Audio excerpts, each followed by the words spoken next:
জুলাই গণঅভ্যুত্থান লড়াইয়ের ৩৬ দিনের সঙ্গে মিল রেখে আসছে জাতীয় সংসদ নির্বাচনের জন্য এনসিপির ৩৬ দফা ইশতেহার। এক ঝাঁক তারুণ্যের গড়া এই ইশতেহারে দেশের তরুণরাই প্রাধান্য পেয়েছেন সবচেয়ে বেশি। জুলাই সনদ বাস্তবায়নে বিশেষ কমিশন সহ জুলাইয়ের বিচার আছে প্রথম দিকেই। রয়েছে মুদ্রাস্ফীতি ৬ ভাগে নামিয়ে আনা সহ অর্থনৈতিক ভিত গড়তে ৪ সমাধান। নারীর ক্ষমতায়নও পেয়েছে গুরুত্ব। সামাজিক নিরাপত্তা বেষ্টনীতে সর্বনিম্ন মজুরি ঘণ্টায় ১০০ টাকা করা সহ ফ্যামিলি কার্ডধারীদের নিবন্ধিত পাড়ার মুদির দোকান থেকে পণ্য নিশ্চিতের আকর্ষণীয় ইশতেহারও আছে এনসিপির। এলাকাভিত্তিক বিশেষ স্বাস্থ্যসেবা, কৃষক ভর্তুকির পাশাপাশি বহু সেবা দেওয়ার প্রতিশ্রুতিও আছে এক জাতীয় পরিচয়পত্রেই।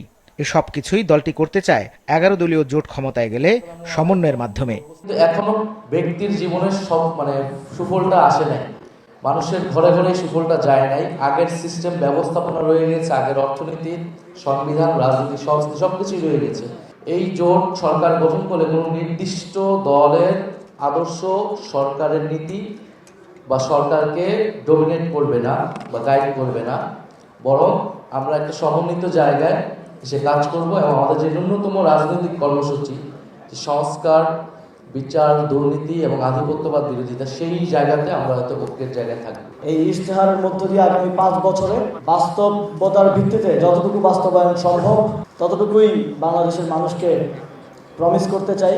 এনসিপির সাথে যেই ১১ দলীয় ঐক্য, সেই ঐক্য ক্ষমতায় গেলে আইন, নীতি ও প্রশাসনিক সংস্কারের মাধ্যমে এই অঙ্গীকার বাস্তবায়নে আমরা দায়িত্বশীল ভূমিকা পালন করব।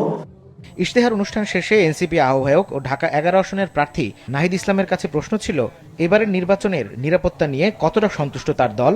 নিরাপত্তা বা আইন শৃঙ্খলা নিয়ে তো আমরা সন্তুষ্ট না। আমরা তো বলেছি এই ধরনের পরিস্থিতি ইলেকশনের লেভেল প্লেইং ফিল্ড নষ্ট করবে। বাকিটা ১২ই ফেব্রুয়ারি জনগণ। এনসিপি বলছে, অতীতে কথা না দিয়ে কথা না রাখার যে রীতি দেখা গেছে, এমন কিছু রাখা হয়নি তাদের ইশতেহারে। মাহমুদ কমল, মাছরাঙা সংবাদ, ঢাকা।